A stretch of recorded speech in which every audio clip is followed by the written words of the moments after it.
Hello बच्चों, आप सभी कैसे हैं। मैं श्वेता सोनी आज आपको कक्षा 12वीं आरो भाग 2 का पाठ 3 कविता के बहाने सरल शब्दों में समझाने जा रही हूँ। तो चलिए शुरू करते हैं।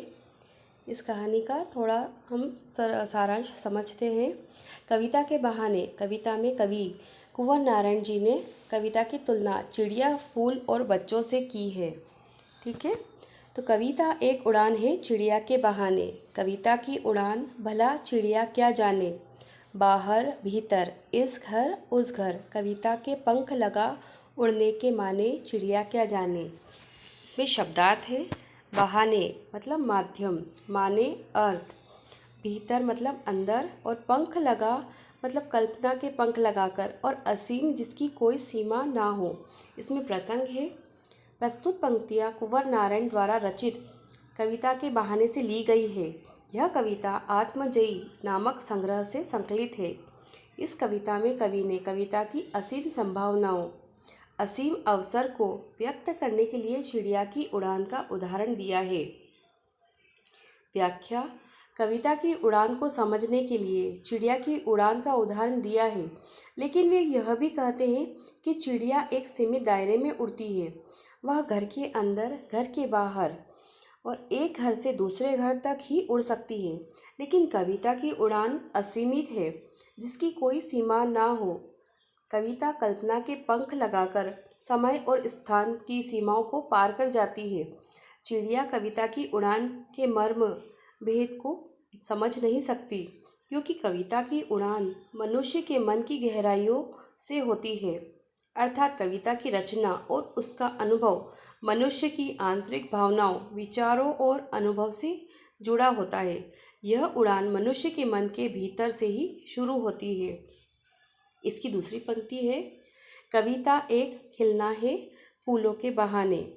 कविता का खिलना भला फूल क्या जाने, बाहर भीतर इस घर उस घर, बिना मुरझाए महकने के माने, फूल क्या जाने। इसमें शब्दार्थ है। खिलना, कविता में खिलने का अर्थ है कविता को सुंदरता और महत्व को दर्शाना। बाहर और भीतर, कविता के नए दिशाओं और अनुभवों को दर्शाना। मुरझाना, कविता की सुंदरता और महत्व को खोना। इसमें प्रसंग है। कविता में कवि ने फूलों के माध्यम से कविता की सुंदरता और महत्व को दर्शाया है, जो फूलों की तरह खिलती है। व्याख्या। यह पंक्तियाँ कुंवर नारायण द्वारा रचित कविता के बहाने से ली गई है और काव्य संग्रह दूसरा कोई नहीं से संकलित है। इसमें व्याख्या। कवि ने कविता को फूल के माध्यम से व्यक्त करने की कोशिश की है। फूल के खिलने और मुरझाने की एक सीमा होती है, लेकिन कविता का खिलना शाश्वत है, वह असीमित है। अर्थात कविता एक बार खिल जाती है तो वह अपने भाव की सुगंध असीमित काल तक बिखेरती रहती है, वह कभी नष्ट नहीं होती। इसलिए कविता के खिलने का रहस्य फूल नहीं समझ पाते, क्योंकि वह सीमा के बंधन में बंधे हैं। जबकि कविता असीम है, वह कभी नहीं मुरझाती और हमेशा अपनी सुगंध फैलाती रहती है। कविता एक घर से दूसरे घर, एक व्यक्ति से दूसरे व्यक्ति तक बिना मुरझाए महकती रहती है। अर्थात कविता के विचार और भाव हमेशा जीवित रहते हैं। कविता का दायरा असीमित है। इसमें विशेषता है। फूल के माध्यम से कवि ने कविता के विभिन्न पहलुओं को उजागर किया है। यह कविता भाषा, समय और स्थान की सीमाओं से परे है। तीसरी पंक्ति। कविता एक खेल है बच्चों के बहाने, बाहर भीतर यह घर वह घर, सब घर एक कर देने के माने, बच्चा ही जाने। इसमें शब्दार्थ नहीं कठिन नहीं है और प्रसंग पहली पंक्ति का ही रहेगा। इस पंक्ति में कवि ने कविता को बच्चों के खेल के समान बताया है। व्याख्या। इस पंक्ति में कवि ने कविता को बच्चों के खेल के समान बताया है। बच्चे जब खेलने निकलते हैं तो वे इस बात पर ध्यान ही नहीं देते कि वे किस घर में खेलने जा रहे हैं। बच्चों के मन में कोई भेदभाव नहीं होता। इसी प्रकार जब कवि की कल्पना के सहारे कविता खेलने निकलती है तो वह भी बिना किसी भेदभाव के घरों और देशों के सीमा में बंद कर नहीं रहती। इसमें विशेष है, बच्चों के खेल के माध्यम से कवि ने कविता की असीम कल्पनाशीलता को दर्शाया है। कविता एक यात्रा है जो चिड़िया, फूल से लेकर बच्चे तक की है। अब दूसरी कविता, बात सीधी थी। चलिए शुरू करते हैं। बात सीधी थी, पर एक बार भाषा के चक्कर में ज़रा टेढ़ी फंस गई। उसे पाने की कोशिश में भाषा को उल्टा पलटा, तोड़ा मरोड़ा, घुमाया फिराया कि बात या तो बने या फिर भाषा से बाहर आए। लेकिन इससे भाषा के साथ साथ बात और भी पेचीदा होती चली गई। इसमें शब्दार्थ है सीधी। सीधी का अर्थ है सरल और स्पष्ट। टेढ़ी, टेढ़ी का अर्थ है जटिल और उलझी हुई। भाषा के चक्कर में, भाषा की जटिलता के कारण। प्रसंग है, प्रस्तुत पंक्तियाँ कवि कुंवर नारायण द्वारा रचित बात सीधी थी पर से ली गई है। कुंवर नारायण की यह रचना कोई दूसरा नहीं नामक काव्य संग्रह से ली गई है। कवि इस कविता में बताते हैं कि जब वे अपनी सीधी बात को अधिक प्रभावशाली बनाने के लिए भाषा को जटिल बनाते हैं तो उसका अर्थ खो जाता है और वह प्रभावहीन हो जाती है। कवि एक सीधी बात कहना चाहते हैं, लेकिन भाषा के प्रयोग ने बात को जटिल बना दिया। कवि बात को स्पष्ट करने के लिए भाषा को विभिन्न तरीकों से बदलते हैं, जैसे कि शब्दों को उलटना पलटना, तोड़ना मरोड़ना, घुमाना फिराना, कि बात स्पष्ट हो जाए। लेकिन कवि का प्रयास विफल रहा और बात और भी ज़्यादा पेचीदा होती चली गई, जटिल होती चली गई। सरल शब्दों में एक कविता लोगों के दिल में तभी उतरती है जब कविता का भाव लोगों को समझ में आए, स्पष्ट हो और भाषा सहज और सरल हो, जो सभी को समझ में आए। बहुत ज़्यादा कठिन और जटिल शब्दों का चयन करने से कविता सुंदर तो लगती है, लेकिन कविता के भाव लोगों को समझ में नहीं आते।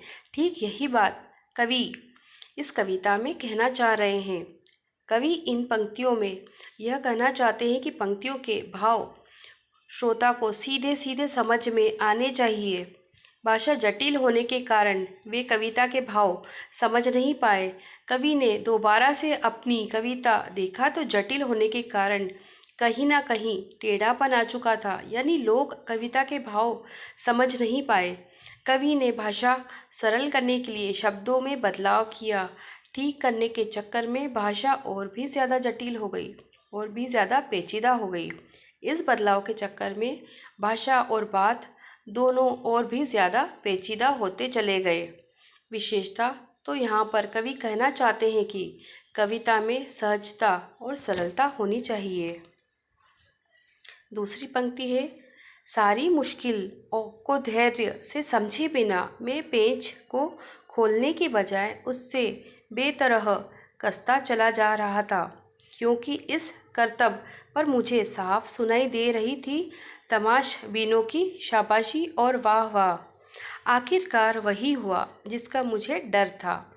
जोर जबरदस्ती से बात की चूड़ी मर गई और वह भाषा में बेकार घूमने लगी। वे प्रसंग है, प्रस्तुत पंक्तियाँ कुंवर नारायण द्वारा रचित बात सीधी थी पर से ली गई है। इन पंक्तियों में कवि ने मुश्किल परिस्थितियों में धैर्य से काम करने के बारे में बताया है। इसमें व्याख्या है, जीवन में आने वाली हर मुश्किल परिस्थितियों का समाधान हम धैर्यपूर्वक करें तो मुश्किलें आसानी से हल हो जाती है, लेकिन जल्दबाजी में मुश्किलें बढ़ जाती है।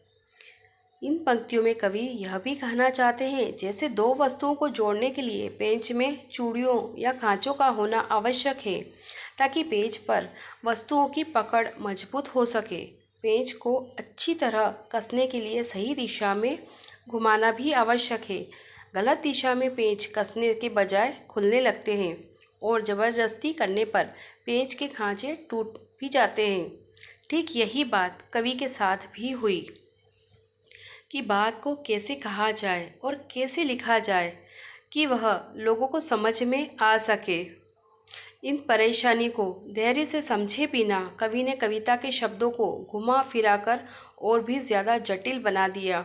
अर्थात लोगों को कविता के भाव समझ में आ रहे हैं या नहीं, कविता में जटिल भाषा का प्रयोग करने लगे, जिससे कविता बाहरी रूप से सुंदर दिखने लगी। कवि ने इस बनावटी भाषा का प्रयोग को देख करके तमाशा देखने वाले उनकी झूठी वाहवाही कर रहे थे, जिसे सुनकर कवि खुश भी हो रहे थे। दूसरी पंक्ति में कवि कहते हैं कि मुझे जिस बात का डर था अंत में वही हुआ। बनावटी भाषा के चक्कर में कविता के भाव स्पष्ट नहीं हुए। जोर जबरदस्ती में बात को सुलझाने के प्रयास के चक्कर में बात एकदम प्रभावहीन और उद्देश्यहीन होकर रह गई और शब्दों का एक समूह मात्र बनकर रह गई। यहाँ पर कवि कहना चाहते हैं कि कविता के भाव को समझे बिना चमत्कारी और बनावटी भाषा का प्रयोग करने से कविता बाहरी रूप से तो सुंदर दिख रही है, पर ऐसा करने से कविता भावहीन हो जाती है। इसमें विशेष है, इस पंक्ति में कवि ने भाषा के महत्व और उसे सहज रूप से प्रयोग करने की आवश्यकता पर प्रकाश डाला है। भाषा सहज होते हुए भी बिंब प्रधान है। तीसरी पंक्ति है, हार कर मैंने उसे कील की तरह उसी जगह ठोक दिया। ऊपर से ठीक ठाक, पर अंदर से न तो उसमें कसाव था न ताकत। बात ने जो एक शरारती बच्चे की तरह मुझसे खेल रही थी, मुझे पसीना पोंछते देखकर पूछा, क्या तुमने भाषा को सहूलियत से बरतना कभी नहीं सीखा? इसमें प्रसंग है, प्रस्तुत पंक्तियाँ कुंवर नारायण द्वारा रचित काव्य संग्रह कोई दूसरा नहीं कि कविता बात सीधी थी पर से लिया गया है। इस पंक्ति में कवि कहते हैं कि बात एक शरारती बच्चे की तरह खेल रही है। व्याख्या, इस पंक्ति में कवि कहते हैं कविता ने अपनी बात की अभिव्यक्ति के लिए सही भाषा का प्रयोग ना कर पाने के कारण उन्होंने उसे उलझा हुआ ही छोड़ दिया। कविता ऊपर से ठीक ठाक लग रही थी, लेकिन भावों को अभिव्यक्त करने में असफल थी। लेकिन चाहे लेखक ने अपनी बात को दृढ़ता से स्थापित कर दिया हो, जैसे कील ठोककर जमा दिया जाता है।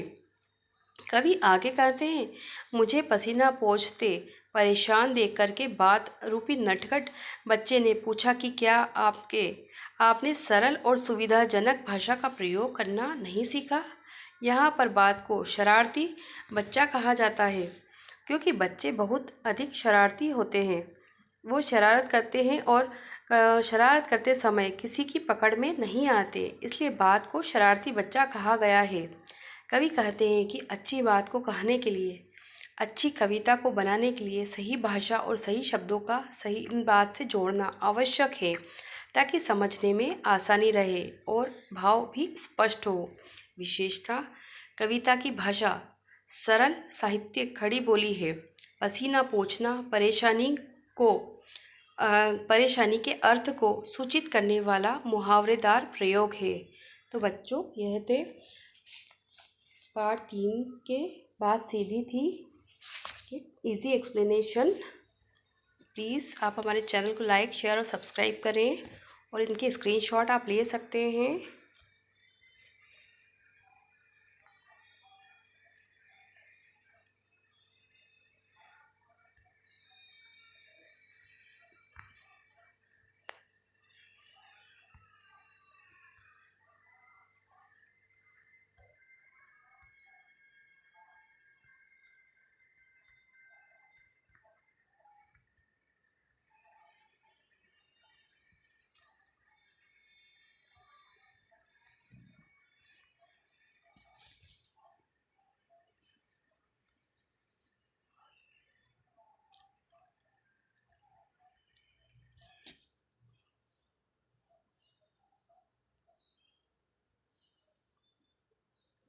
कविता के बहाने और बात सीधी थी के क्वेश्चन आंसर के लिए प्लीज़ हमारे चैनल को लाइक, शेयर और सब्सक्राइब करें। Thank you so much.